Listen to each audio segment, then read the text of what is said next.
If you're doing it to people that live in despair, that's when it's sick. The real problem is people have a lack of hope, lack of positive role models. Did you see that video from Chicago where those kids just ransacking? They ran up to that white lady in front of her apartment and just beat it out of her. Horrifying. It's so crazy. Horrifying. That this is happening in modern 2023 in Chicago. Right. Can you imagine? Giant groups of kids just beating a lady up for no reason. Because she was white. Let's not. But imagine that.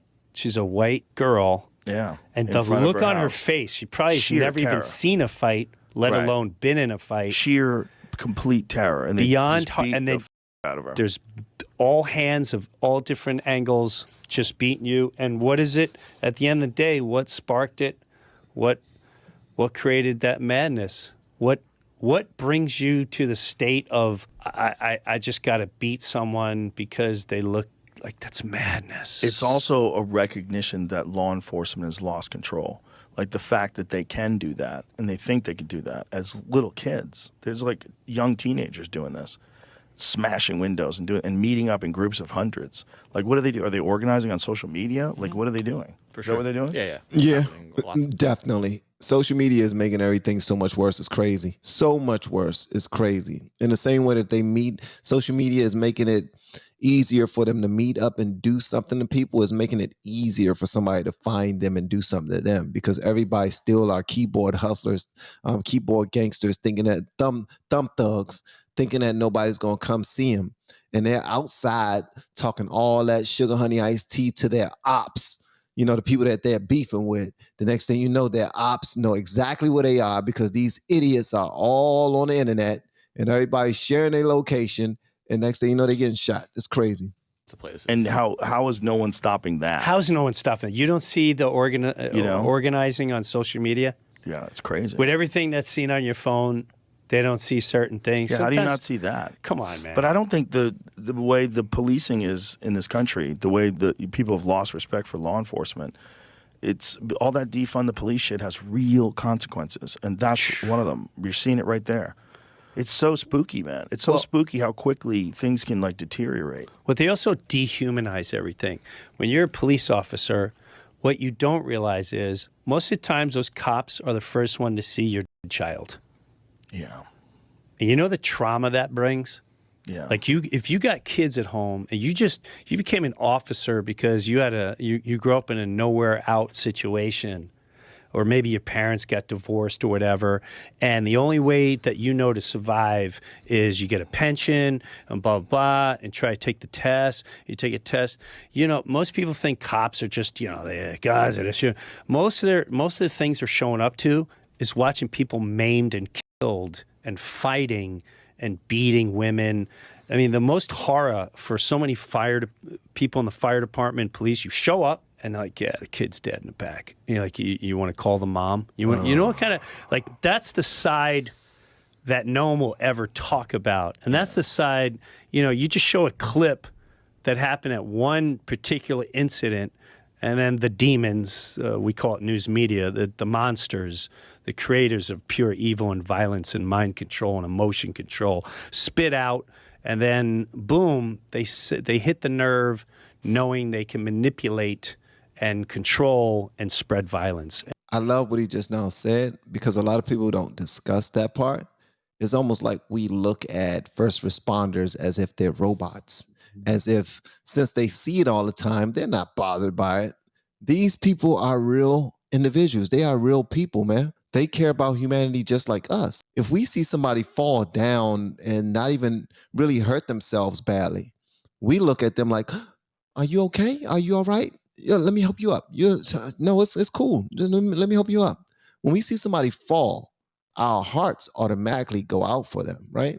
If we see anything happen to somebody, our hearts automatically go out for them. How can we remove that from first responders? We remove that from police and think, nah, they trained for it. They okay. Same thing for people in the military. We act as if that they haven't seen anything and they haven't been through anything simply because that's their job and they trained for it. Sometimes, man, we need to fall back and understand that people are choosing these selfless roles to be a part of, and they don't get paid enough. They don't. They really don't, man. That's why y'all got to thank God for first responders. You got to thank God for teachers and educators. You got to thank God for people who are fighting in the military force. You got to thank God for, bruh, it's people who are giving, who are doing some major service out there for us, and we act like it's nothing. We are so spoiled and entitled. It's crazy. Think about that, man. I'm just saying that to put that on your mind. Well, it's also activists wanted to say that the problem was cops are showing up, law enforcement, for things that should just involve counselors, and that these cops are not qualified to do that, so they're going to defund that aspect of the police. The problem is just that narrative alone devalues the police. It's like you put this thing out there that we need to stop funding the police. The police are the problem. No, the crime is the problem. And the problem is no one does a damn thing to prevent long-term crime by enriching communities, by going into these places. Go ahead, bro. Go ahead, spending Joe. $40 billion to fight this proxy war with Ukraine and Russia. Instead of doing that, what about fixing these cities that have been economically disenfranchised since who the knows when? That's right. Like just decade upon decade upon decade of the same kinds of crime in the same neighborhoods, and you expect people to come out of that and pull themselves up by their bootstraps. It's ridiculous. Bro, I remember the early 90s. I was doing something in Harlem. There was a show in Harlem. It was a comedy club there, the Uptown Comedy Club. I remember that place. Yeah. And I learned so much. I had the most incredible conversation. It was with Tracy Morgan, and we were on the street, and we just got so open and honest, and we just started asking each other questions.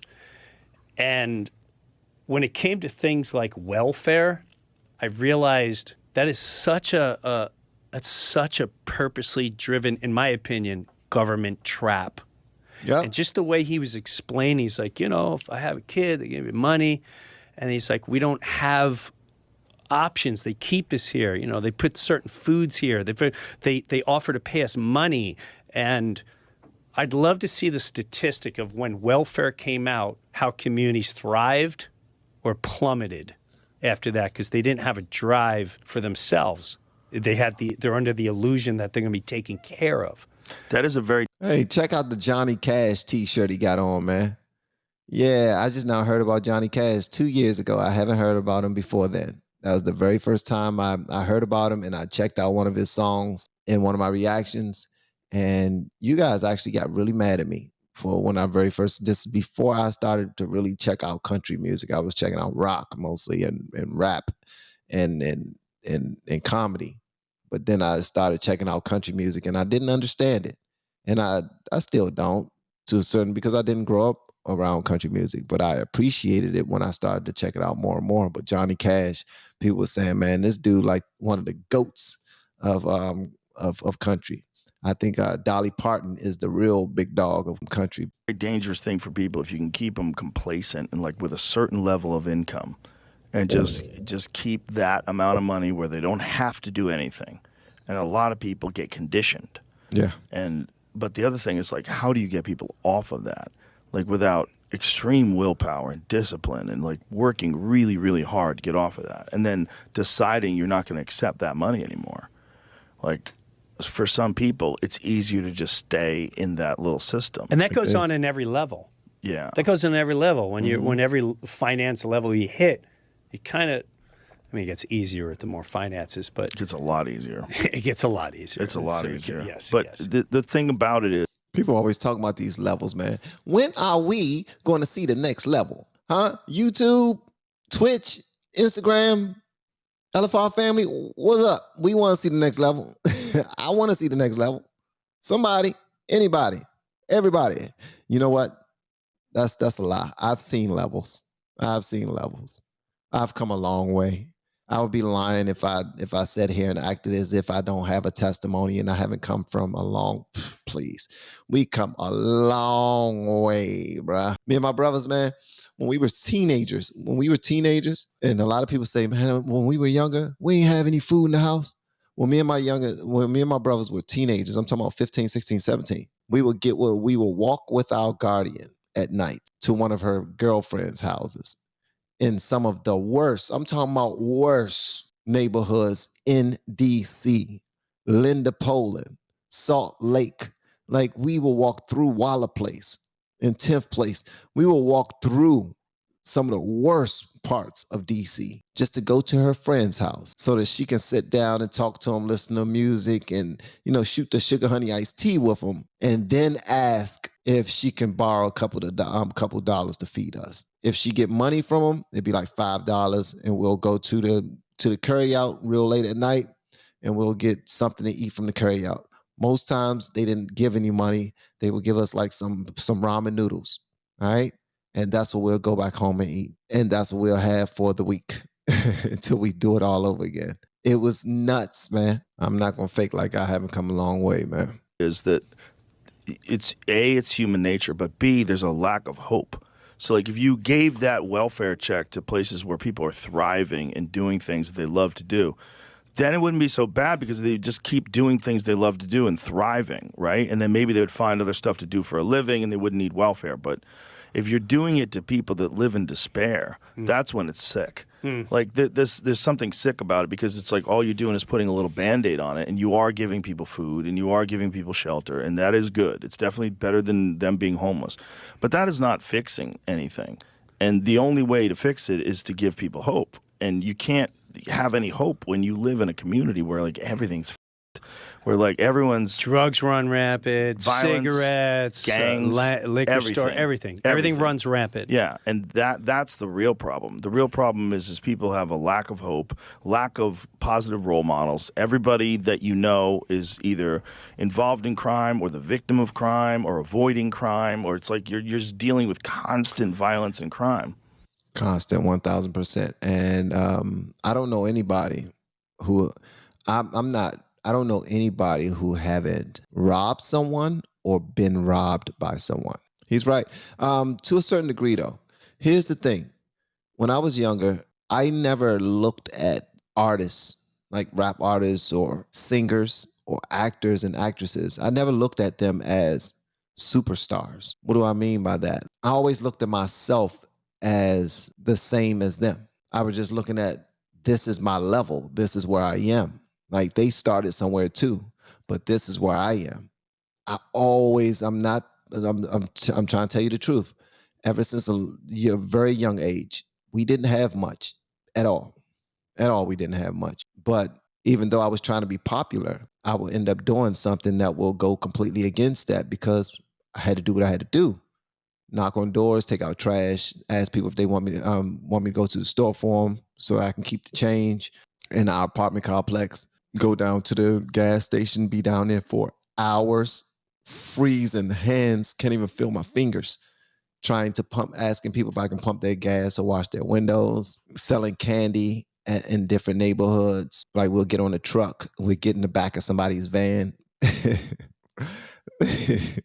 We would get in the back of a stranger's van that never met our parents. I mean, never met my guardian. My guardian don't even know what Madeline looked like.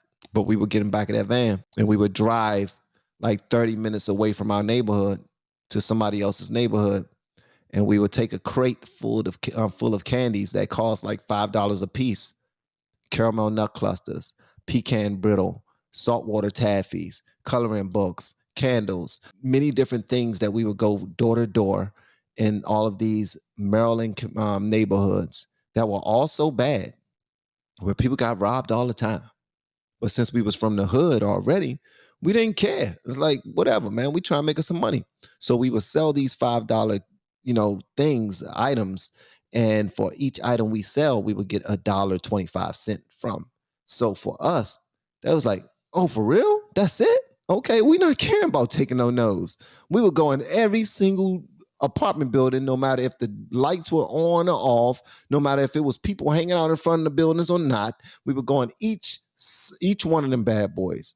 Go to the bottom, go all the way to the top. Every single door, knock on them, take all of the no's that we take. We didn't know if we were going to get snatched in the apartment, if we were going to be taken advantage of. None of that. That was our hustle. That was a way for us to get money. And we, at that time, we didn't realize how dangerous it was. But looking back, like, whoa, that was dangerous as hell. Wow, that was dangerous. It was dangerous. I'm talking about between the ages of 12 and 14, between the ages of 12 and 14, 11 and 14. Yeah, between those ages. And we are going out there door to door selling stuff to these, and if we're not at the apartment complexes or going to people's houses where you knock on one door in a nice neighborhood, then you got to walk 3 minutes to the next house, then 3 minutes to the next, and then you go to a phone booth and call the lady who drives the van, and she will come get us if it's still enough time. She'll take us to another neighborhood if we haven't made any money yet. But we will be out that bad boy freezing, getting rained on, snowed on. We didn't care. We were just trying to get it. Like, it was either that or we was going to be on the block with some of our other friends selling drugs. And I didn't want to do that. That's just not what I wanted to do at all. So I'm saying all that to say this. We always have choices. We always have choices. And while I was looking at myself as at the same level as them superstars that I saw on TV and whatnot, I was also trying to be in every single talent show that I can be in, singing, dancing, putting together dance groups, putting together rap groups, putting together singing groups, like all of that since I can remember, since about 9-10 years old. So yeah, man, the grind is real, but nah, don't cry for me. Like, yeah, I'm with it. You pull yourself up by your bootstraps. Get out there and hustle. Get out there and grind. Don't make no excuses. Get out there and get it. But give me your money, and I'll go fix Ukraine. It's crazy, right? It's like, how do we not address these problems in America? How do they, whenever the debates come up every year? It's the same thing. It's the same thing. Pro-life, pro-choice. Yeah, they're like, we're going to get jobs. Like, bitch, what you are not. We have created so many jobs in this administration. And we're going to do so much for the military. That's one thing I love about the new Twitter. When anybody posts something, even from the White House, it gets fact-checked. And the White House has had to pull tweets because they're just bullshit. Thank you. Wow. Shout out to Elon Musk for that. Like, that's real right there. All right. So, yeah, man, I see what y'all saying. Y'all are dope, man. I appreciate it. I wasn't saying any of that for any type of love or anybody to feel sorry for me or none of that. It's just I'm just letting y'all know, man. When he was talking about being in those situations, and I'm sure y'all been in y'all own situations. That's why, honestly, that's why I like to have people on the channel and talking. Like, I like to have other people who support the channel from all over the world to be up here with me just talking and let me know who you are. And although you don't look like me, you've been through your same amount of stuff. You've been through a whole lot of stuff yourself. And a lot of people, I'm be honest with you, a lot of people who look like me think that white people don't go through anything. A lot of people who are from where I'm from don't think that white people go through anything. They think that white people got it sweet. Like, white people are like, this country is yours and you can get whatever you want and you can get all the money you want. If you run out of money, you can just go to the bank and be like, yo, I'm white, give me some money. And they'll be like, okay, take 5,000. Go ahead, go pay your bills, go do whatever you want. Like, the drug epidemic is only a black thing. So a lot of people will look at what I'm doing right now and they would judge me thinking that I'm not doing the right things to get ahead. You're kind of like the head of the reason why I even went in this direction. A lot of us YouTubers point us in a direction of how to make better use of this platform. Man, you just now made me smile when you brought up, being a father, focusing on what's real. What brought me back, bro, was that everything that's right will be considered wrong in the end of the days. I'm like, yo, the book of Revelations is hitting right now. This joint. So I went and checked you out, and I was like, whoa, I've seen these before. This dude is doing Uber rap. In the south that I live in, the liquor and pills are just way too appealing. It was like, oh my gracious, what did it say? God dang it, I was in the car driving, saying this train over and over and over again, I promise you. So thank you, bro. I will have them looking at your channel. You look very good for 44, my man. All four of my kids graduated 4.0 or better. She held me down and I said, one day I'm gonna take care of you.